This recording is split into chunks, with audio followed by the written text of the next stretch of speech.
Good afternoon, everybody. Let me be clear.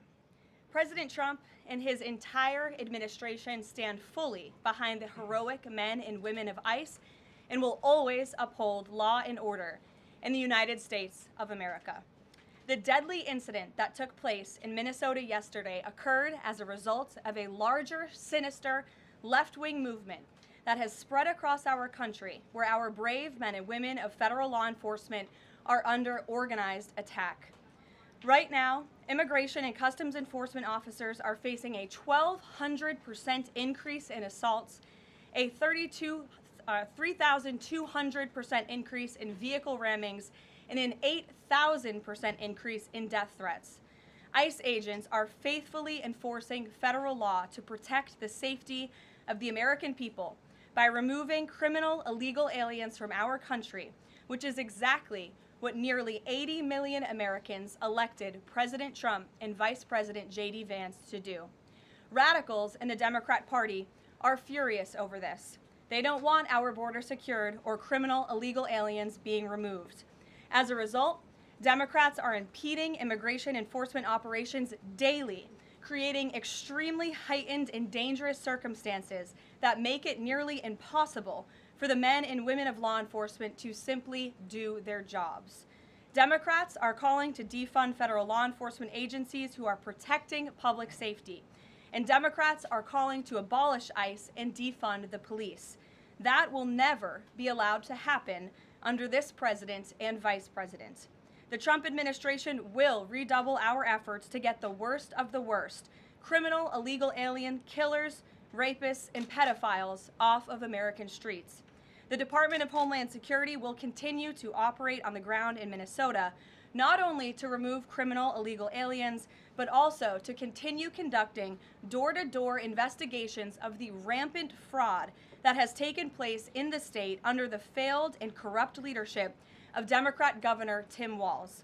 Taxpayers have been ripped off to the tune of billions of dollars in this one state alone, and that is going to end, and people are going to be held accountable. The Trump administration has activated thousands of federal agents, doubled the number of U.S. attorneys in the DOJ office in Minneapolis, and surged resources to hold fraudsters accountable and demand justice for law-abiding American taxpayers and citizens across our country. And that's what brings the Vice President out here with me today to discuss all the Trump administration is doing and to make an additional important announcement on this front. So please, Mr. Vice President, will be joining us now.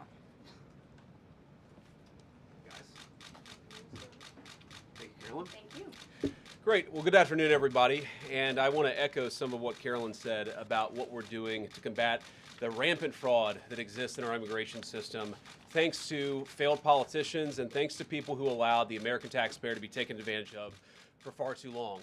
I think it's important to understand why this matters to the American people. I am a father of 3 young kids, a lot of people in my generation.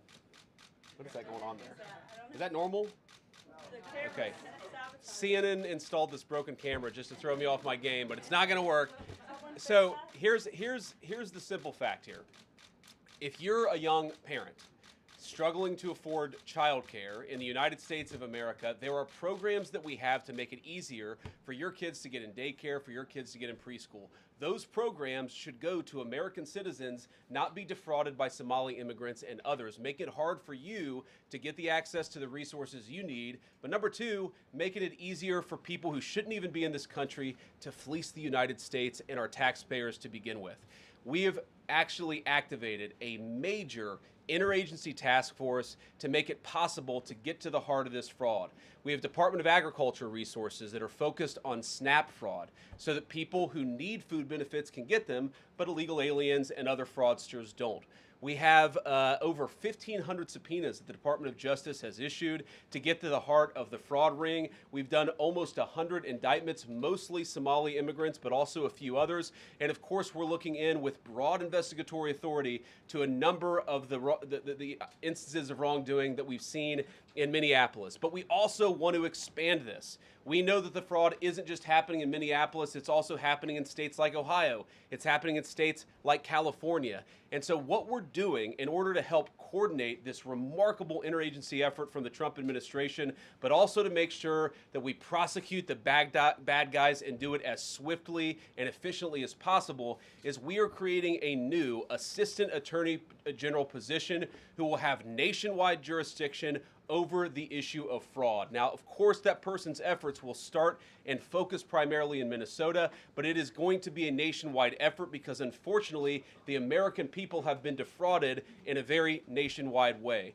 I want to thank a couple of people for their cooperation, in particular Pam Bondi, our Attorney General, first of all, for getting a lot of resources to Minneapolis to start to investigate and prosecute this fraud really at an industrial scale. We've never seen fraud like this in the history of our country. Pam has been doing a great job to get the resources there to uncover it, but importantly, creating a job like this often takes months, sometimes even longer. When we realized that we needed this Associate Attorney General position, Pam got this person up and running in about a week. We're going to make the nomination hopefully in the next few days. We'll obviously let you guys know who that is when we do it. I've talked to Senate Majority Leader John Thune, who has promised me swift confirmation for this official, but this is the person who is going to make sure that we stop defrauding the American people. Here's one final thing I'll say about this. I've heard a lot of people say that we need a special counsel to investigate fraud in the United States of America. I actually agree, and that's what this position does. It has all the benefits, all the resources, all the authority of a special counsel, but with two crucial differences. Number one, it will be run out of the White House under the supervision of me and the President of the United States. And number two, it's actually constitutionally legitimate. As you guys may know, the special counsel statute has some major constitutional questions. When we get the bad guys, we want to make sure we get them permanently and they don't have some legal technicality they can get out of, which is why we set it up as an Associate Attorney General. I'll take some questions, but I want to make just one final observation here. When I was actually walking out here, somebody sent me a photo of a CNN headline about what happened in Minneapolis. And this is the headline. I'm just going to read it.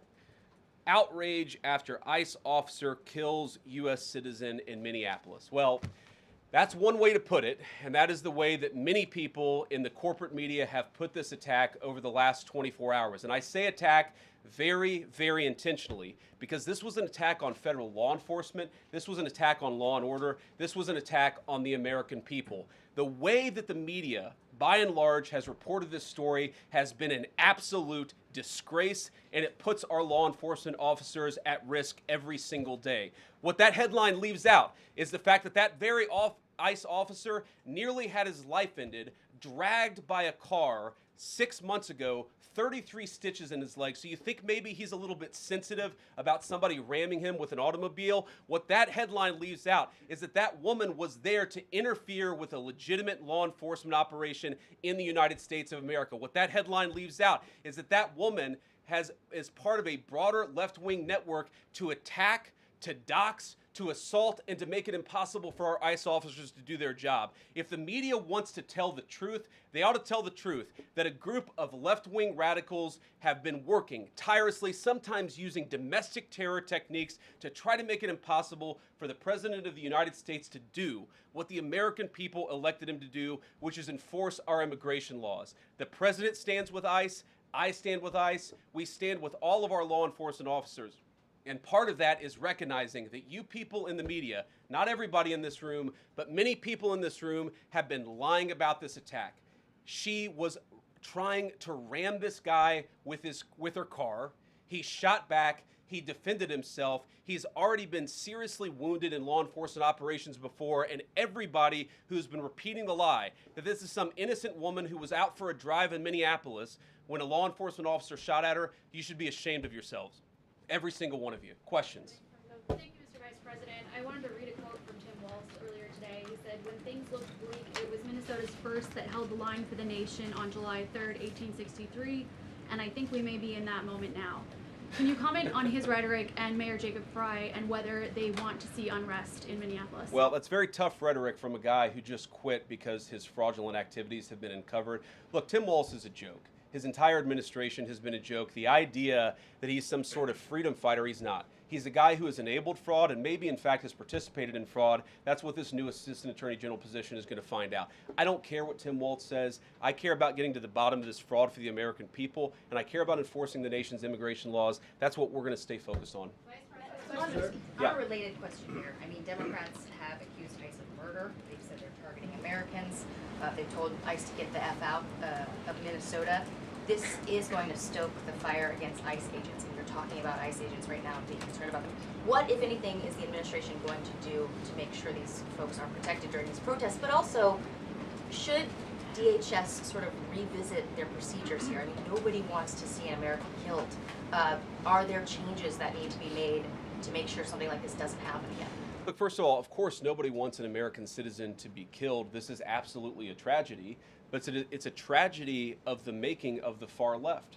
They have radicalized a very small segment of the population, taught them that ICE agents are engaging in wide-scale violation of people's rights.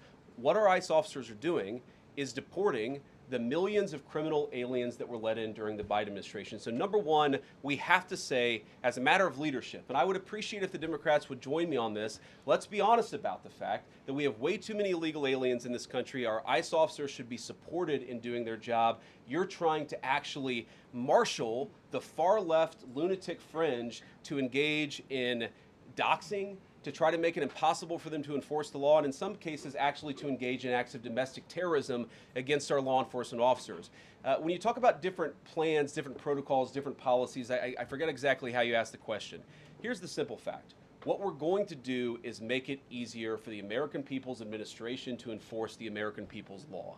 And that means that Democrats have to stop rallying the mob against legitimate law enforcement operations, and that means that we are going to get tougher, and that's what this AAG position is about.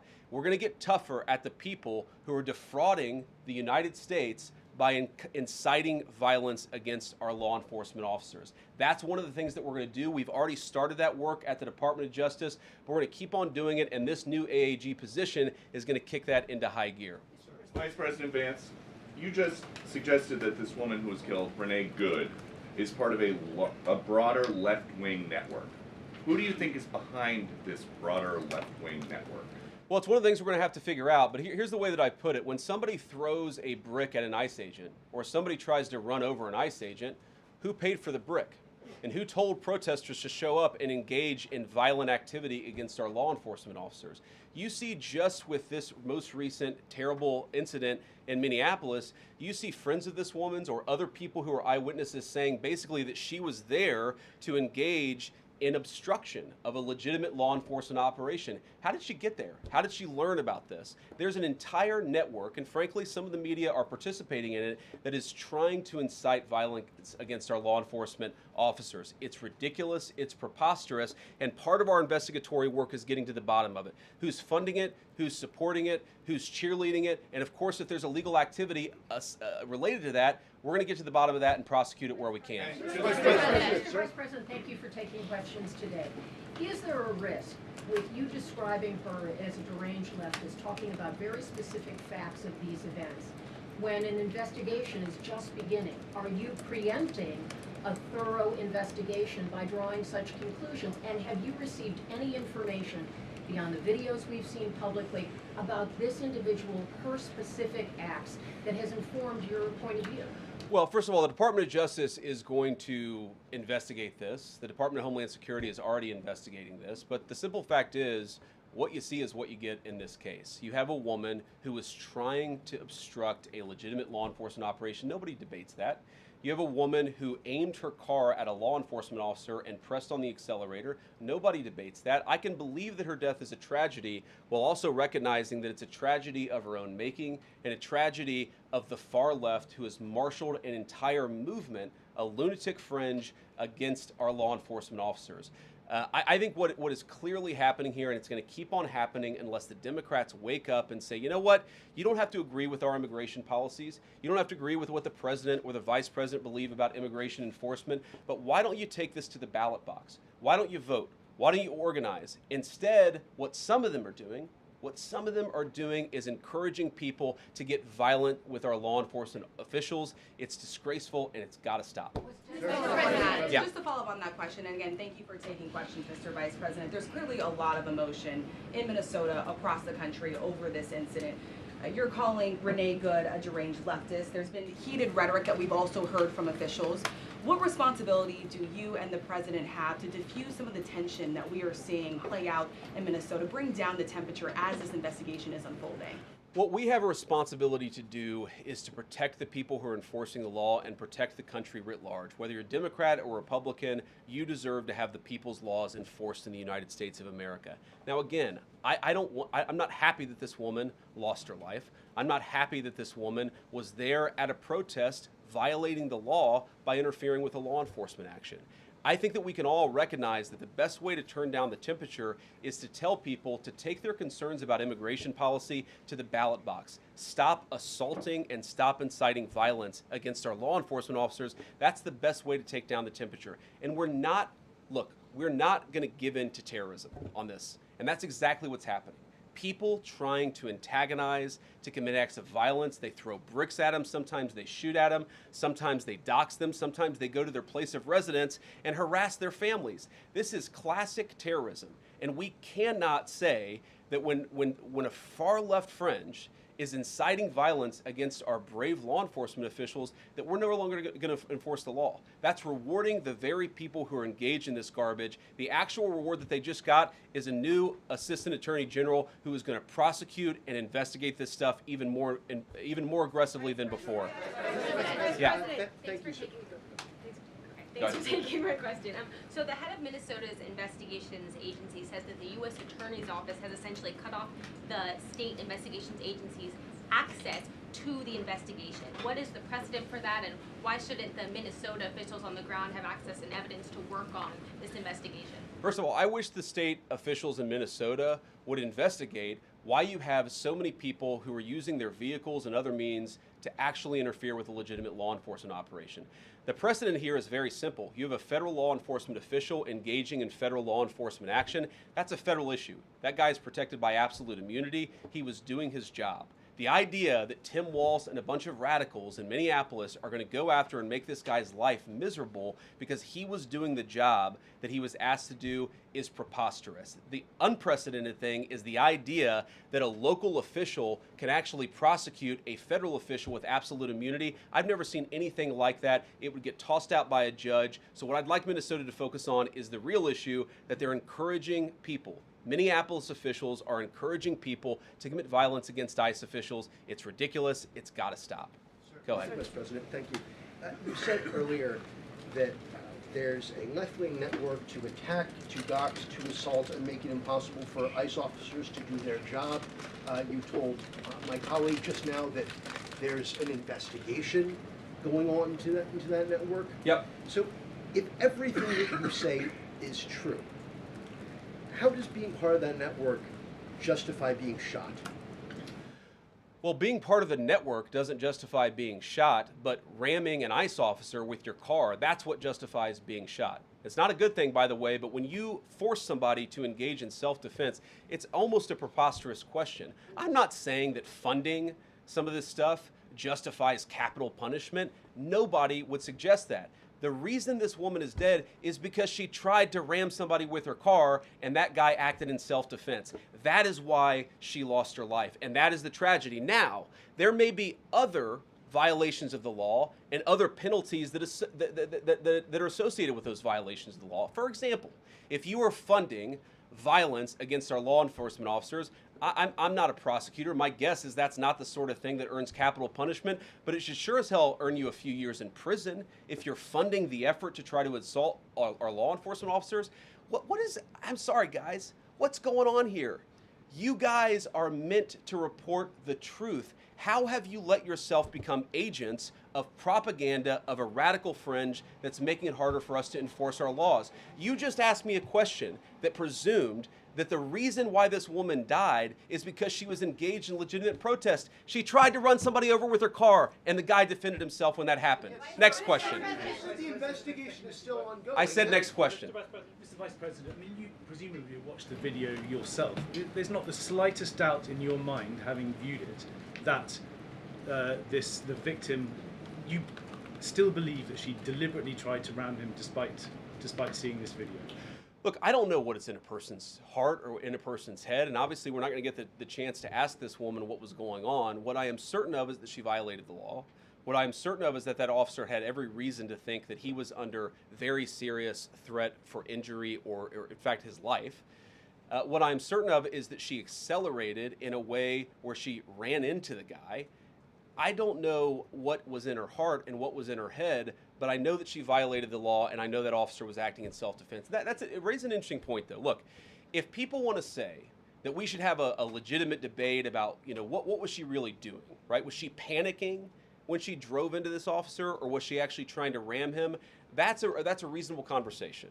What's not reasonable is for so many of you to plaster all over the media that this was an innocent woman and that the ICE agent committed murder, which is what many of you have said explicitly and some of you have said implicitly. That's what I have an objection to. The idea that this was not justified is absurd, and I think everybody knows it in their heart.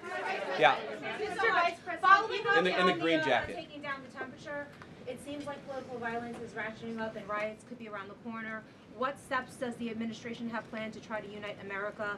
Average people on both political sides are so tired of fighting with each other, and I think all the journalists in this room could agree with me that we don't want to be part of the problem.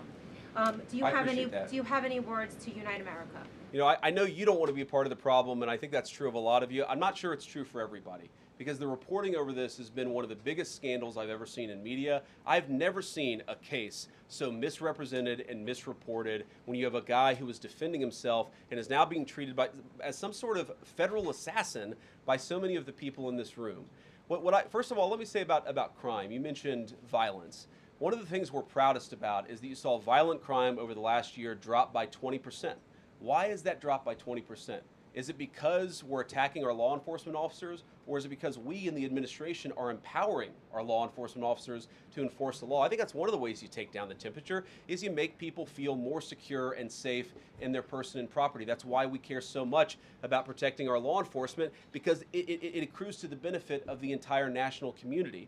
I think that we can absolutely talk about the ways in which we can lower the temperature by discussing differences in a reasonable and rational way. Again, I'm happy to talk with any congressional Democrat or any of you about our immigration policy, about why I think it's necessary, about why I think it's in the best interest of the country, about why the President of the United States was elected to actually enforce the border for the first time in at least 4 years. So here's the problem. That's not the debate so many people are having. They are actively covering for people who are committing acts of violence against federal law enforcement. It is preposterous. The way to take down the temperature is to stop it. Have your debates about policy. Attack me. Attack the President of the United States. Don't attack our law enforcement officers. They are trying to do the job the American people demanded that they do. They are not policy actors. They are enforcing the law. They should be treated with a modicum of dignity and respect. And the fact that they're not is why incidents like yesterday happened. The one final point I'll make about this is, look, there's a part of me that feels very, very sad for this woman, not just because she lost her life, but because I think she is a victim of left-wing ideology. What young mother shows up and decides they're going to throw their car in front of ICE officers who are enforcing legitimate law? You've got to be a little brainwashed to get to that point to where you're willing not just to protest, that's fine, not peacefully protest, but throw your vehicle in front of legitimate law enforcement officers and drive your car into them. To get to that point, you have to be, I think, radicalized in a very, very sad way. I certainly wish that she hadn't got there. I know there's an ICE officer right now who very much wishes he was not put in the position where he had to fire a gun to defend his own life. Yeah. Thank you, Mr. Vice President. What's your message, following up on that, what's your message to the leaders in Minnesota, the governor of Minnesota, the mayor of Minneapolis, to calm down the situation on the ground, on the streets? What's your message also to those protesters who saw that video in a completely different way than you saw that video? Well, first of all, I think if you watch every angle of that video, there is one angle where if you squint, you can maybe tell yourself that it's not clear what happened. But when you look at all angles of that video, it is very clear that her vehicle went right for the guy. She actually collided with him. And then that's, of course, when he fired his shots. That's obvious, okay? So what I'd say to the protesters is, by all means, protest peacefully, but make this about ideas. Make this about disagreement with our policy. Don't use your protest as a justification or an encouragement for people to go and incite violence and participate in violence against our law enforcement officials. To the people on the ground in Minneapolis, meaning the local officials in Minneapolis from Tim Walz on down, I'd say, look, why can't you just disagree with a given piece of immigration policy without turning law enforcement into the enemy? And think about, for example, a criminal law where a police officer goes and arrests somebody because they violated a criminal law. If you're mad about that, go and protest the politician who passed that law. Don't attack the police officer who's just doing their job. We had a wide open border under Joe Biden. I happen to think it's a good thing the President of the United States has closed it down. If you think that's a bad idea, criticize this administration for a policy decision. Don't attack our people for enforcing the law, because I guarantee you go to ICE, there are black people and white people, there are Democrats and Republicans, they are patriotic Americans who are trying to enforce the law. Attack me, lay off of our ICE agents. Yeah, in the blue, all the way, yeah. Yep, thank you, Mr. Vice President. You called on Tim Walz to resign. Can you lay out the case as to why he should step down? Well, look, I think Tim Walz should resign because it's very clear either that he knew about the fraud in Minneapolis, he knew about the welfare fraud, or at the very least he looked the other way. I mean, this is not like Lex Luthor, right? This is not movie villain fraud. This is the lowest IQ possible fraud. This is, we're going to take the absence of kids and set up a daycare center where there are no children, and we're going to call our early childhood education center the Quality Learning Center. By the way, if you can't spell learning, maybe you shouldn't be in early childhood education. But people got rich off of this. We know that there were schools who either had no enrollment or at least they overstated their enrollment. Tim Walz, either it was unbelievable incompetence or he was in on the fraud. That's one of the things we're going to get to the bottom of. Sir. Thank you, Mr. Vice President.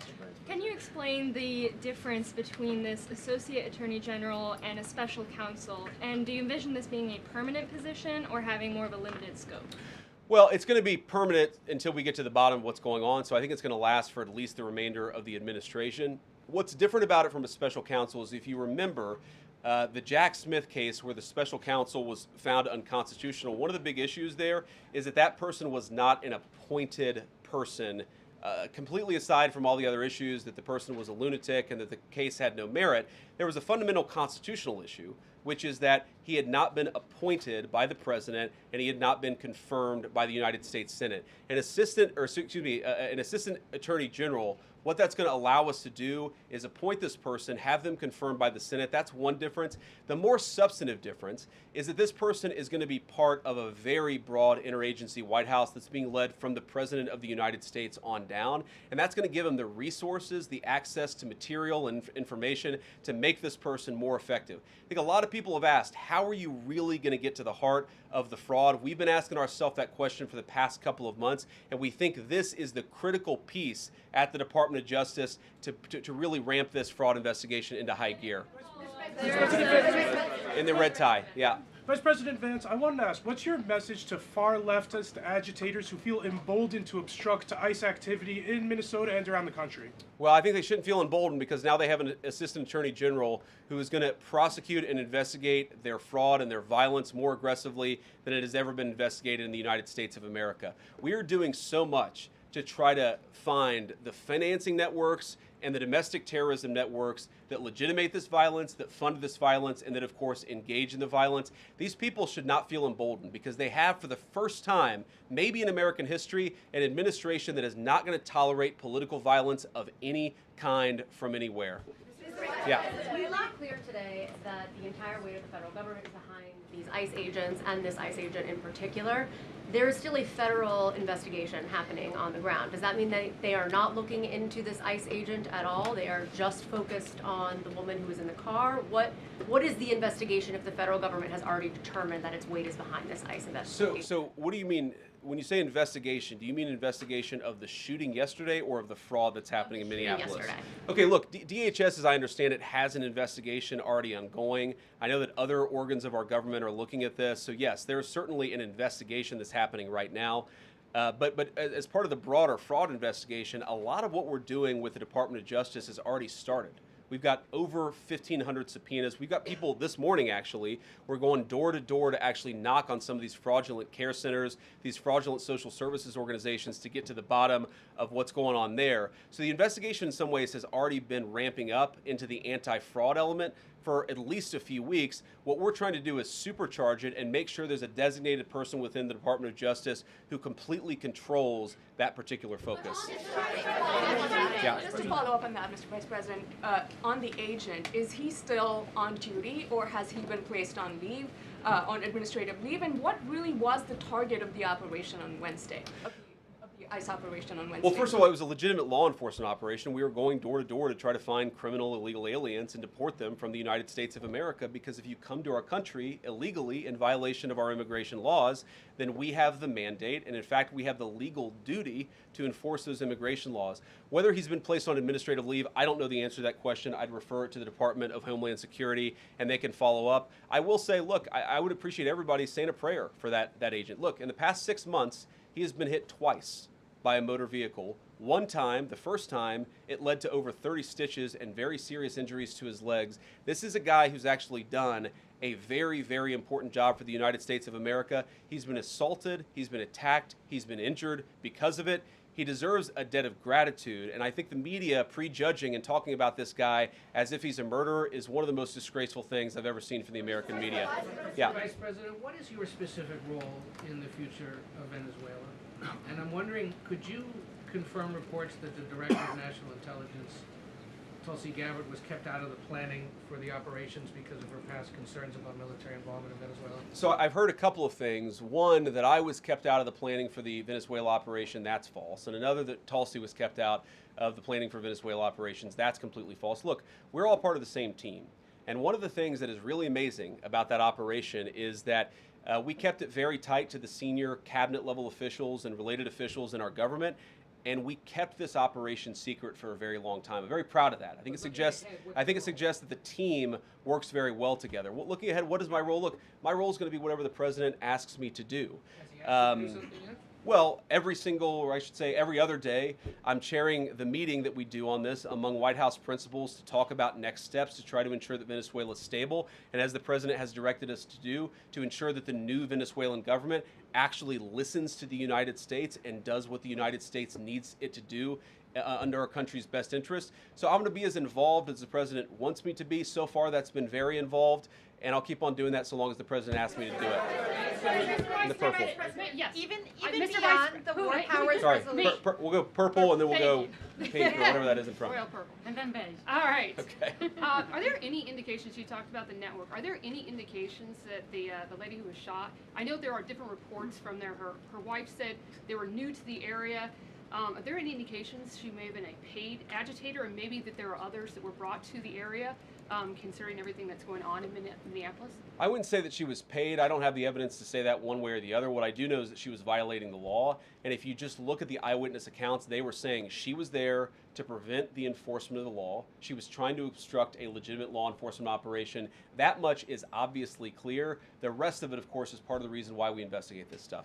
Yeah. Mr. Vice President, even beyond the war powers resolution today, Congress has bucked President Trump on issues like tariffs. Are you concerned that President Trump is losing his grip on Republicans in the Congress, and what are you going to do about it? No, I'm not concerned at all. First of all, we talked to some of the senators who were going to vote the wrong way, in my view, on this resolution today. Much of their argument was based more on a legal technicality than any disagreement in policy. If you look at the people who actually voted, every single one of them have supported the administration's plan. Second of all, as the president, I believe himself, has already said, every president, Democrat or Republican, believes the War Powers Act is fundamentally a fake and unconstitutional law. It's not going to change anything about how we conduct foreign policy over the next couple of weeks, the next couple of months, and that'll continue to be how we approach things. Go ahead. President. So we are seeing, regarding Iran, we are seeing the protests in Iran these days. The cities are begging for help from the U.S. and Israel, naming streets in the city after President Trump. It seems there is an opportunity here that may not come again. Will the United States stand by the citizens of Iran? And if Israel decides to strike again the nuclear sites in Iran, is the U.S. expected to take part? Well, look, we certainly stand by anybody who's engaged in peaceful protest, anybody who's trying to exert their rights for free association and to have their voices heard. Obviously, the Iranian regime has a lot of problems, and as the President of the United States has said, the smartest thing for them to have done, it was true 2 months ago, it's true today, is for them to actually have a real negotiation with the United States about what we need to see when it comes to their nuclear program. I'll let the President speak to what we're going to do in the future, but we certainly stand with anybody across the world, including the Iranian people who are advocating for their rights. I'll take just a couple more questions. Yeah, go ahead. Thank you very much, Mr. Vice President. Concerning Venezuela, how would you assure the Caribbean region that they will remain a zone of peace? Because some member states in the region are concerned. Well, look, the President had a very productive phone call with the President of Colombia yesterday, and we continue to talk at all levels of government with a number of our friends in the Caribbean region. I actually think this is really good for peace in the Caribbean, because when you take away a major source of illegal cartel revenue, which is the cocaine trade, the fentanyl trade, other sources of illicit revenue, you actually remove the power of one of the main destabilizing forces in Latin America and in the Caribbean. I really do think, look, we say it all the time, this is the President of peace. One of the ways that you establish peace in your own hemisphere is to make it clear that the United States is going to be respected, that the United States is willing to take power away from criminal cartel organizations and give it to legitimate governments. That's how we see the future of the Western Hemisphere, and we think it's going to be much more peaceful than it was certainly under Joe Biden. I'll take one more question. Go ahead. Mr. Vice President, thank you. On Greenland, do you have a message for European leaders? Many in Europe reject the idea that the island could be for sale. Well, first of all, Secretary Rubio, I believe, is meeting with the leaders of Denmark and Greenland next week, I want to say it is, but maybe it's the week after that. We'll continue to deliver some of these messages in private, some of them in public, but I guess my advice to European leaders and anybody else would be to take the President of the United States seriously. What has he said about Greenland? Set to the side the crazy overreactions that I've seen from the press and from certain people in Europe. What has the President said? Number one, Greenland is really important, not just to America's missile defense, but to the world's missile defense. Number two, we know that there are hostile adversaries that have shown a lot of interest in that particular territory, that particular slice of the world. So what we're asking our European friends to do is to take the security of that landmass more seriously, because if they're not, the United States is going to have to do something about it. What that is, I'll leave that to the President as we continue to engage in diplomacy with our European friends and everybody on this particular topic. And again, thank you all for listening. Thanks for taking questions. And I just ask you, look, this is politics, and often Republicans and get in arguments with the press about things. And I understand that. I think it's really irresponsible for you guys to go out there and imply or tell the American people that a guy who defended himself from being rammed by an automobile is guilty of murder. Be a little bit more careful. We're going to talk about toning down the temperature, which I know the President wants to do, and I certainly want to do. One of the ways we tone down the temperature is to have a media that tells the truth. I encourage you all to do that. God bless you. Happy New Year, guys.